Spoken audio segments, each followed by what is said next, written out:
नमस्कार। एथर 100 दिनिया चैलेंज रो ब्लॉग सहित मु शुभांगी आसुची। ब्लॉग टी गतकाली जेहेतु गतकाली तेणुक आज पोस्ट करुची। मु गाँव रे रुहे तेणु नेटवर्क रो समस्या थाए। सकाळु सकाळु उठी एकादशी पई गाधुआ पाधुआ सारी भाविली टिके पाठ पढ़ी।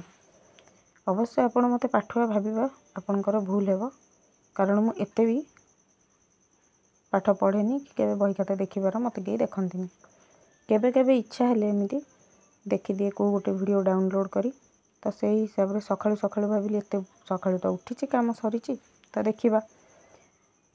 तापर डाउनलोड करने गोटे रीजनिंग वीडियो रखीदेली। तापर तुरंत भाई निदर उठिला पर कहला जे सारला पाखक जावा बाहर। 17 तारिख ठारू मो मनरे थिला जे बसुमती स्नान ठाकुराणी गाधुआ मु मंदिर जाई पारलिनी बोली बहुत मन खराब थिला, कारण सकाळु सकाळु वर्षा हला, भाई मना करदेला। आज जिते बेले कहला मु तुरंत बाहरी पड़ली। ये देखुना केते खुशी अच्छी मु। तापरे बाहरी की भाई रो मोर मो मारुति आपण ताको एक्टिवा कहि पारंती। मु ता ना मारुति एथिपई देइची कारण बजरंग बालींकर ना बोली। तापरे दुहे मारुति रे चलू। माँ पाखे पहुँचा पूर्व भाई गुड़ाए कथा गपिला, मु शुणी शुणी गली। अवश्य यहाँ नीतिदिनिया कथा। आमे भाई भौणी घरे थिला बेले किछि गपुना, हेले गाड़ी रे गला बेले बहुत किछि कथा मने पड़े आउ कथा बंटा बंटी हो। यही देखु देखु जगतसिंहपुर भी टपी गला आउ आसीगला माँ को मंदिर को जीवाई स्टॉप। बस एठू तो डाहाण को आउ कौन।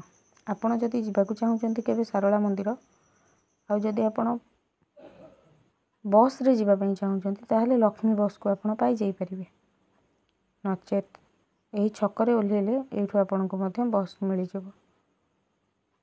ए गाँ भीतर देई जाई जाई जाई बहुत समय देखुथली केते बेले के जानी मंदिर आसीयो बोली एई आसीगला मो माँ मंदिर।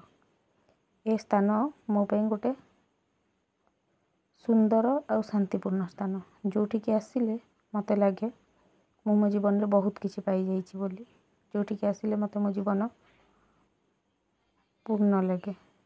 आ सबुठु भल लगे मार सिंदूर आ चंदन, जोटा कि भाई की गुडू भाई लगे दउचंती। तापरे देखिली आपण जानिथिबे मंदिर प्रकल्प काम जहाँ भी होइथिला बहुत सुंदर हो जाइछि चतुर्पार्श्व। अवश्य बहुत आगुरु मध्य मु आसी देखिथिली। पोखरीटा तो बहुत सुंदर होइछि, देखिकी जानी पड़थिबे।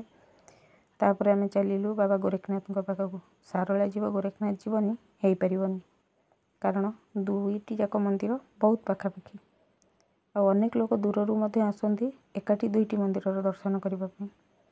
आ भाई केबे सारला पाखक जाई गोरखनाथ जीवनी बा गोरखनाथ पाखक एमित्रे भी जीवनी कहि हबनी, कारण से बहुत माने गोरखनाथ को।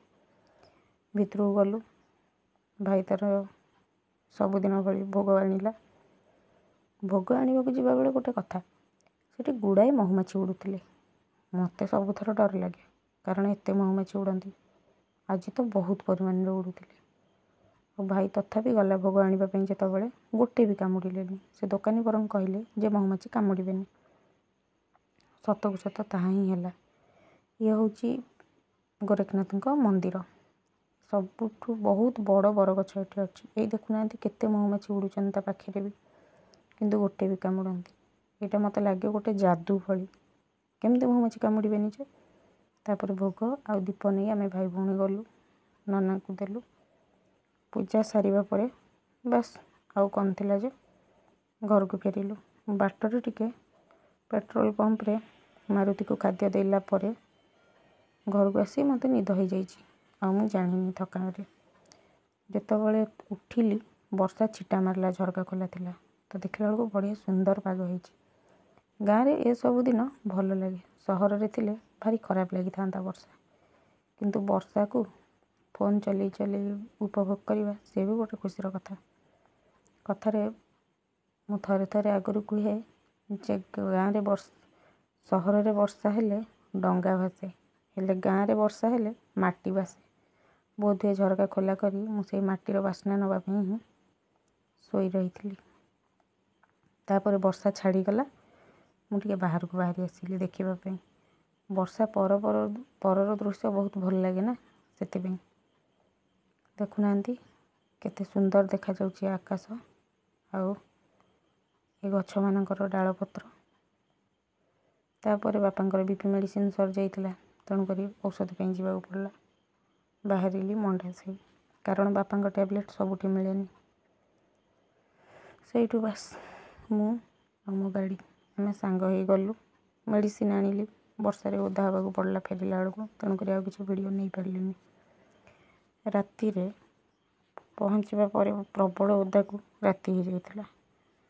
ଅବଶ୍ୟ ମଜା ଲାଗିଲା, କାରଣ ଏତେ ଦିନ ପରେ ଟିକେ ବର୍ଷାର ପାଣିରେ ଓଦା ହେଲି।